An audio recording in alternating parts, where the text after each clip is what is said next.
जय सिया राम। मैं किरण। अब हम सारे एपिसोड्स जितने हमने पिछले देखे या जो हम आगे देखेंगे वो हम रामायण पर ही चर्चा कर रहे हैं। तो जय सिया राम तो बनता है। आज हम इस एपिसोड में रामायण की खलनायिका के बारे में बात करेंगे, क्योंकि अभी तक हमने नायक के बारे में पता कर लिया, नायिका के बारे में पता कर लिया, सहनायिका के बारे में भी पता लगा लिया। तो अब खलनायिका तो ज़रूरी है, क्योंकि बिना खलनायक बिना खलनायिका के कहानी पूरी कहाँ होती है। तो रामायण में एक नहीं, तीन तीन खलनायिकाएं थीं।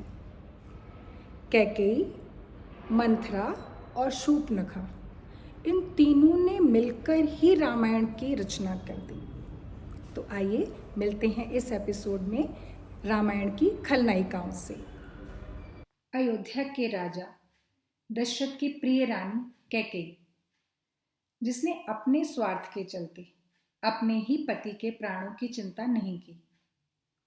कैकेयी देश के राजा अश्वपति की पुत्री थी। कौशल राज्य की राजकुमारी थी कैकेयी ने विवाह से पहले महर्षि दुर्वासा की खूब सेवा की थी।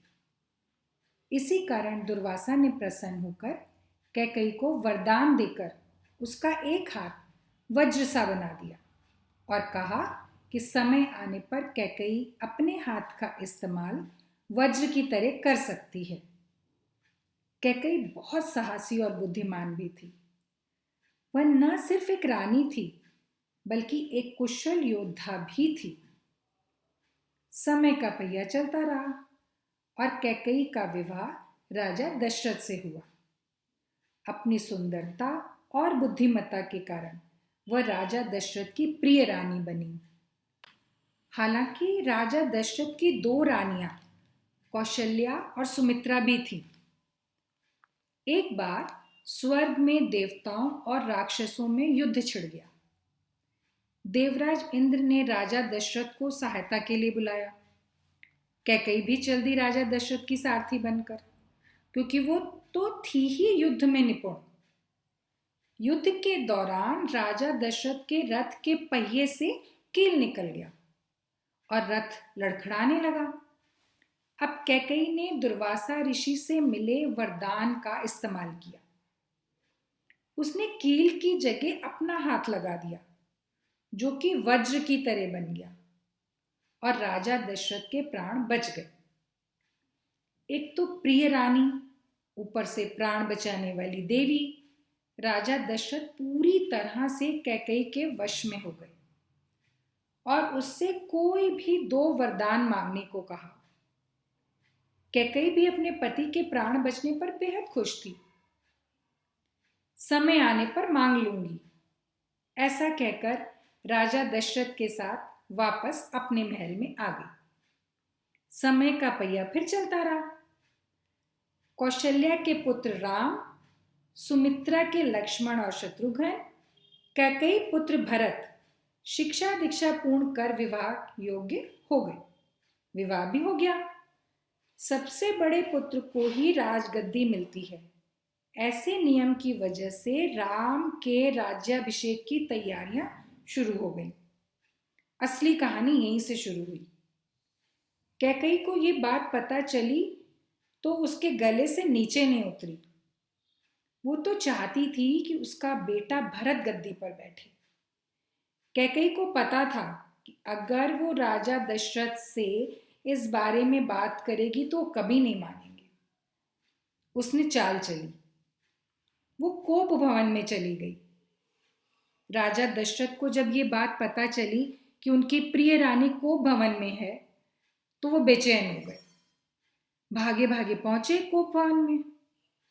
उन्हें क्या पता था, उनकी मौत उन्हें कोप भवन में बुला रही है। राजा दशरथ ने कैकेयी को बहुत मनाया कि ऐसा क्या हो गया कि उसे कोप भवन में आना पड़ा। कैकेयी ने जब अच्छी तरह से ये परख लिया कि राजा दशरथ उसके मोह पाश में पूरी तरह बंधे हैं, तो उसने अपने उन दो वरदानों की याद राजा दशरथ को दिलाई, जो उनके प्राण बचाने के बदले में कैकेयी को दिए थे। राजा दशरथ हैरानी में पड़ गए कि कैकई को इसके लिए को भवन में आने की क्या जरूरत थी, ऐसे ही मांग लेती। भोले राजा दशरथ, उन 2 वरदानों के रूप में उनकी मौत सामने थी और वे पहचान भी ना सके। कैकई ने जब बोलना शुरू किया तो राजा दशरथ के पैरों के नीचे से जमीन खिसक गई और औंधे मुंह गिर गए। पहला वरदान, राम को 14 वर्ष का वनवास। दूसरा, भरत को राजगद्दी। राजा निसहाय हाथ जोड़कर कैकई से विनती करते रहे कि कुछ और मांग लो, पर राम को वनवास मत भेजो। पर कैकई टस से मस न हुई। भरत के मुंह और अपने अहम में बंधी कैकई ये भी नहीं देख पाई कि वह विधवा हो जाएगी। अयोध्या नगरी अपने राजा के बिना अधूरी हो जाएगी। रघुकुल रीत सदा चली आई, प्राण जाए पर वचन न जाए। इसी के कारण राजा दशरथ अपने वचनों के आगे बेबस हो गए और राम के वियोग में उनके प्राण राम राम कहते निकल गए। और यहीं से शुरुआत हो गई रामायण की।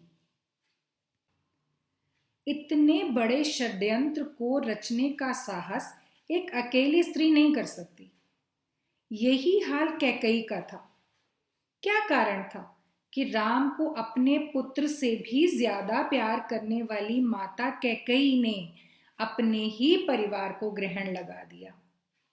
इसके लिए जिम्मेदार थी रामायण की दूसरी खलनायिका मंथरा, जो कैकई की दासी थी। कैकई के विवाह के समय उसके साथ ही अयोध्या आ गई थी। मंथरा कुबड़ी थी। संस्कृत में मंथरा का अर्थ ही कुबड़ा होता है। मंथरा एक साधारण दासी नहीं थी, बल्कि चतुर और राजनीतिक समझ वाली थी। कैकई को अपनी बेटी की तरह ही मानती थी। कैकई पर मंथरा का गहरा प्रभाव था। अपनी बातों में उलझाकर मंथरा ने कैकई को राजा दशरथ से 2 वरदान मांगने के लिए उकसाया। राम को 14 वर्ष का वनवास दिलाने में मंथरा की बड़ी भूमिका थी। मंथरा ने ही कैकई को 2 वरदानों की याद दिलाई थी। मंथरा ने कैकई के कान भरे कि राम के राजा बनने पर उसे कौशल्या के अधीन रहना होगा, उसकी हैसियत कम हो जाएगी।